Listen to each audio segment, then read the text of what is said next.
Hello students, हमने पहला जो पार्ट था उसमें हमने समास का अर्थ समझा और उसके कितने भेद हैं उनके नाम हमने जाने। ठीक है। और आज का जो वीडियो है, आज का जो प्रकरण है, वो समास के जो भेद है उसका क्या करेंगे, हम विस्तृत अध्ययन करेंगे।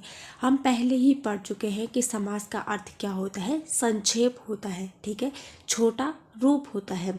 और पहले हमने समास का अर्थ समझा, उसके कुछ उदाहरण देखे, उसके बाद हमने समास के जो भेद हैं उनके नाम को समझा।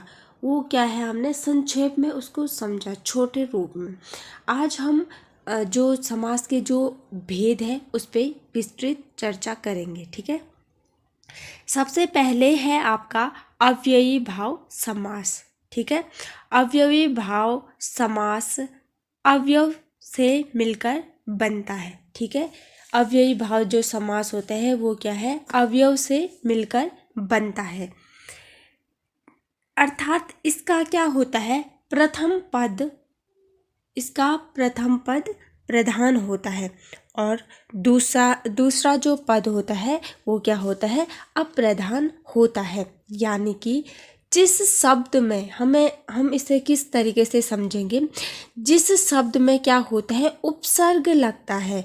ठीक है, जिस शब्द में क्या लगता है, आपका उपसर्ग लगता है, उसे क्या कहते हैं, अव्ययी भाव समास कहते हैं। ठीक है। अवयव मतलब क्या होता है, यहाँ बताया गया है ना कि अव्ययी भाव समास अवयव से मिलकर बना हो। तो अवयव का मतलब क्या होता है, जिसमें कोई भी विकार या परिवर्तन न हो।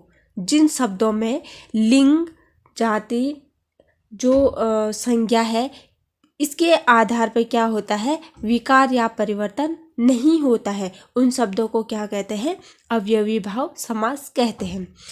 अव्ययी भाव समास में क्या होता है, उपसर्ग, जिन शब्दों में क्या लगता है, उपसर्ग लगता है, वो कहाँ होते हैं, आपके अव्ययी भाव समास में होते हैं। जैसे हम समझेंगे, जैसे आपका हो गया आ क्या है, आजीवन बंद, आ से क्या हो रहा है, आजीवन बन रहा है। आजीवन में क्या है, आ उपसर्ग है। ठीक है। प्रतिदिन। ठीक है, इसमें क्या है, प्रतिदिन में क्या है, प्रति क्या है, आपका उपसर्ग है। अनु हो गया, अनुकूल हो गया, तो अनुकूल में क्या है, आपका अनु जो है आपका उपसर्ग है। असफल में क्या है, आपका क्या है, उपसर्ग है। तो ये सभी चीजें किस में आती है, ये आती है आपके अव्ययी भाव समास में, क्योंकि यहाँ पे बताया जा रहा है कि अव्ययी भाव समास में क्या होता है, उपसर्गों का प्रयोग होता है। ठीक है। इसके कुछ उदाहरण हैं, इसके उदाहरण हम देखते हुए चलेंगे। जैसे यथाशक्ति। ठीक है, यथाशक्ति, यथा क्या है आपका, यथा क्या है आपका उपसर्ग। इसी क्रम में यथा कर्म, धड़ाधर, आमरण में आ उपसर्ग हो गया आपका, एकाएक, प्रत्येक, दिन भर। ठीक है। तो ये क्या है, आपके अव्ययी भाव समास के उदाहरण है। ठीक है, आपको समझ आ गया होगा कि अव्ययी भाव समास में क्या होता है, उपसर्गों का प्रयोग होता है। ऐसे कोई भी अगर शब्द होते हैं जिसमें उपसर्गों का जो प्रयोग होता है, तो ये आपके आ जाएंगे आपके अव्ययी भाव समास में। ठीक है। अब बात करते हैं तत्पुरुष समास की, कि तत्पुरुष समास क्या होता है और तत्पुरुष समास किसे कहते हैं। ठीक है। इसमें दूसरा पद क्या होता है, प्रधान होता है। अव्ययी भाव में हमने क्या पढ़ा था कि उसमें क्या होता है, प्रथम पद क्या होता है, प्रथम पद प्रधान होता है। ठीक है। तत्पुरुष समास में क्या है, दूसरा पद प्रधान होता है। इसमें क्या होता है, दूसरा पद प्रधान होता है। जैसे राजकुमार, राजा का कुमार। ठीक है, राजा का कुमार, राजा क्या है आपका प्रथम पद है, कुमार क्या है आपका सेकंड पद है, द्वितीय जो दूसरा पद क्या है वो कुमार है। तो इसमें क्या है, कुमार जो है दूसरा पद है, तो दूसरा पद क्या है, प्रधान है। जैसे जेब खर्च हो गया, जेब के लिए खर्च। ठीक है, जेब के लिए खर्च। अकाल पीड़ित, अकाल से पीड़ित। ठीक है, जैसे यहाँ पे आप समझेंगे राजकुमार है, राजकुमार में क्या है, राजा का जो कुमार है, इसमें क्या होता है, राजा का हमें बोध नहीं हो रहा है, हमें किसका बोध हो रहा है, हमें हो रहा है कुमार का बोध। तो इसका मतलब क्या है, इसमें क्या है, दूसरा जो पद होता है वो क्या होता है, प्रधान होता है। ठीक है, क्या होता है, दूसरा पद प्रधान होता है। तत्पुरुष समास किसे कहेंगे, जिसमें क्या होता है, दूसरा पद क्या होता है, प्रधान होता है। जैसे राजा का कुमार, इसमें प्रथम पद आपका राजा है, द्वितीय जो पद है, दूसरा जो पद है वो आपका कुमार है, तो दूसरा पद क्या है, प्रधान है, क्योंकि हमें दूसरे पद का यहाँ पे बोध हो रहा है। ठीक है, इसमें अगर नोट कर लीजिए, इसको समझने के लिए है, जिसमें कारक चिन्हों का प्रयोग किया जाता है उसे क्या कहते हैं, तत्पुरुष समास कहते हैं। इसमें क्या होता है, कारक चिन्हों का प्रयोग होता है। जैसे यहाँ पे क्या है, राजा का कुमार का क्या है आपका कारक चिन्ह है, जेब के लिए खर्च के लिए क्या है आपका, ये क्या है आपके कारक चिन्ह है। अकाल से पीड़ित से क्या है आपका यहाँ पे कारक चिन्ह है। अर्थात जिसमें कारक चिन्हों का प्रयोग किया जाता है उसे क्या कहते हैं, आपका तत्पुरुष समास कहते हैं। जैसे गृहागत, गृह को आगत, को क्या है आपका, को आपका आ गया कारक चिन्ह। ठीक है, अब आप बताइए कि कारक चिन्ह कितने होते हैं, कारक चिन्ह कितने प्रकार के होते हैं, कारक चिन्ह क्या होते हैं, ये आपको होमवर्क है, आपको लिख के ये भेजना है कि कारक चिन्ह कितने प्रकार के होते हैं। नाम भी लिखने हैं और उसके चिन्ह भी आप लोगों को लिखने हैं। इसी क्रम में अब हम बात करेंगे कर्मधारय समास की। ठीक है, तत्पुरुष समास के बाद कर्मधारय आपका समास जो है इसका हम अध्ययन करेंगे। इसके अंतर्गत आने वाले शब्दों में कर्म धारण होता है। इसके अंतर्गत आने वाले शब्दों में क्या होता है, कर्म धारण होता है। इसमें पहला पद विशेषण, ठीक है, इसमें क्या होता है, पहला पद विशेषण और दूसरा पद क्या होता है, विशेष्य होता है। अतः हम समझ सकते हैं कि जिस शब्द में विशेषण हो वहाँ कर्मधारय समास हो जाएगा। इसमें दूसरा पद प्रधान होता है। ठीक है, इसमें क्या होता है, दूसरा जो पद होता है वो प्रधान होता है। जैसे तत्पुरुष में दूसरा पद प्रधान था, इसमें भी दूसरा पद क्या होता है, प्रधान होता है। और इसकी एक विशेषता क्या है, पहला पद विशेषण होता है और जो इसका दूसरा पद होता है वो क्या है, होता है विशेषण। विशेषण किसे कहते हैं, विशेषण किसे कहते हैं, तो विशेषण कहते हैं किसी की विशेषता बताना। ठीक है, तो विशेषण किसे कहते हैं, किसी की विशेषता बताना। और विशेष्य क्या होता है, जिसकी विशेषता बताई जा रही है वो क्या है आपका विशेष्य। ठीक है, इसके हम कुछ उदाहरण देख लेंगे यहाँ पे। जैसे आपका हो गया नील कमल, नीला कमल। ठीक है, नीला क्या है, नीला क्या है, विशेषण है, कमल क्या है आपका विशेष्य, नीला कमल। ठीक है, नीला है कमल। ठीक है, तो ये क्या है, नीला क्या है, विशेषता बता रहा है, काला पीला नीला हरा जो होता है ये क्या है, विशेषण होता है। और कमल क्या है, विशेष्य है, क्योंकि क्या है, कमल की विशेषता बताई जा रही है, इसीलिए ये क्या है आपका विशेष्य। ठीक है, नील गाय। ठीक है, नीली है जो गाय, नीला, नीला क्या है, एक रंग है, रंग में क्या आपका विशेषण है, तो ये क्या है, उसकी जो गाय है ये क्या है, विशेष है, तो गाय की क्या हो रही है, विशेषता बताई जा रही है। तो नीला विशेषण हो गया और गाय क्या हो गया आपकी विशेष्य। ठीक है, इसमें क्या होता है, कर्मधारय में क्या होता है, जो पहला जो पद होता है, ठीक है, इसमें क्या होता है, जो पहला पद होता है वो विशेषण होता है और जो दूसरा पद होता है वो आपका क्या होता है, विशेष्य होता है। ठीक है बच्चों, जैसे अब देखें श्वेतांबर, श्वेत है जो अंबर, श्वेत है जो अंबर। ठीक है, श्वेत क्या मतलब क्या होता है, सफेद होता है, तो ये क्या है आपका विशेषण है। और अंबर क्या है, विशेष्य है, क्योंकि अंबर की विशेषता बताई जा रही है, तो ये क्या है, विशेष्य हो गया आपका। और श्वेत क्या हो गया आपका विशेषण। जैसे नीलकंठ, नीला है जो कंठ।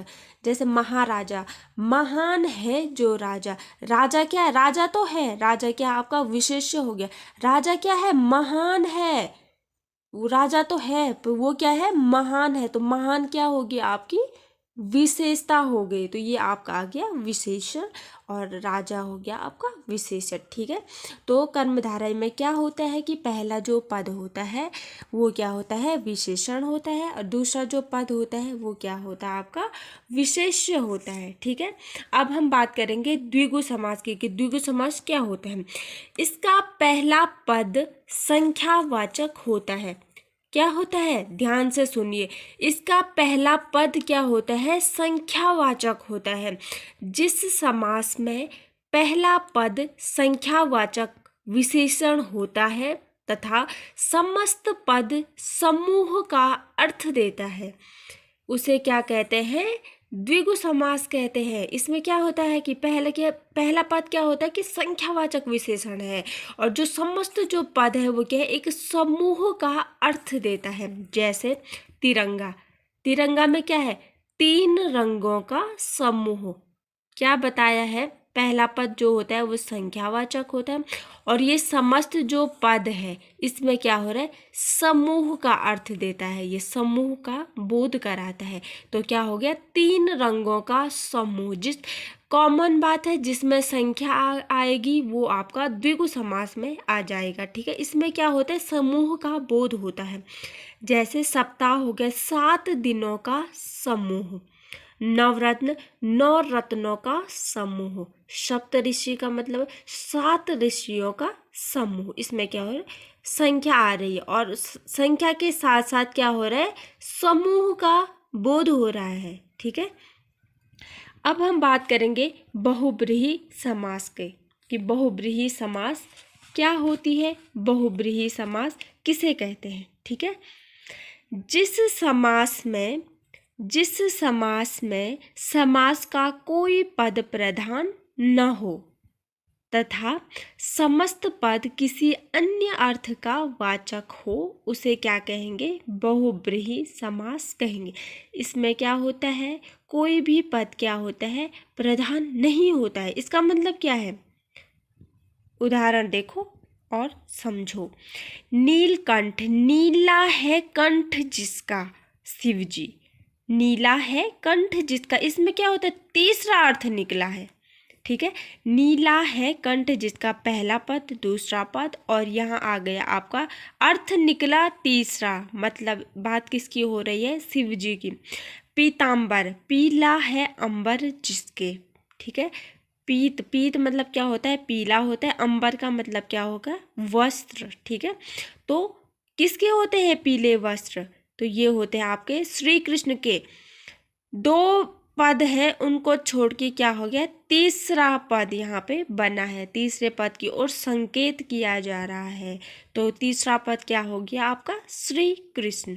ठीक है, दशानन, 10 है आनंद जिसके, किसके हैं, आनंद मतलब क्या होता है, सर होता है, सिर होता है। ठीक है, तो ये क्या है, आप रावण, 10 है आनंद जिसके, अर्थात रावण। ठीक है, आपने देखा कि समस्त पद में पहला तथा दूसरा पद मिलकर क्या कर रहे हैं, तीसरे पद की ओर संकेत कर रहा है।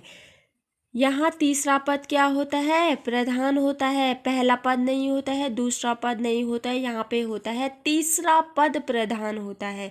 लंबोदर, लंबा है उदर जिसका, तीसरा अर्थ निकला है गणेश, गणेश का होता है, गणेश को कहते हैं लंबोदर, लंबा है उदर जिसका मतलब क्या है, तीसरे की ओर यहाँ पे संकेत किया जा रहा है। ठीक है, तो बहुब्रीहि समास में क्या होता है कि जिस समास में समास का कोई पद प्रधान न हो तथा समस्त पद किसी अन्य अर्थ का वाचक करता हो। ठीक है, तीसरे पद की ओर संकेत किया जाता है। ठीक है, अब बात करते हैं द्वंद्व समास की कि द्वंद्व समास किसे कहते हैं।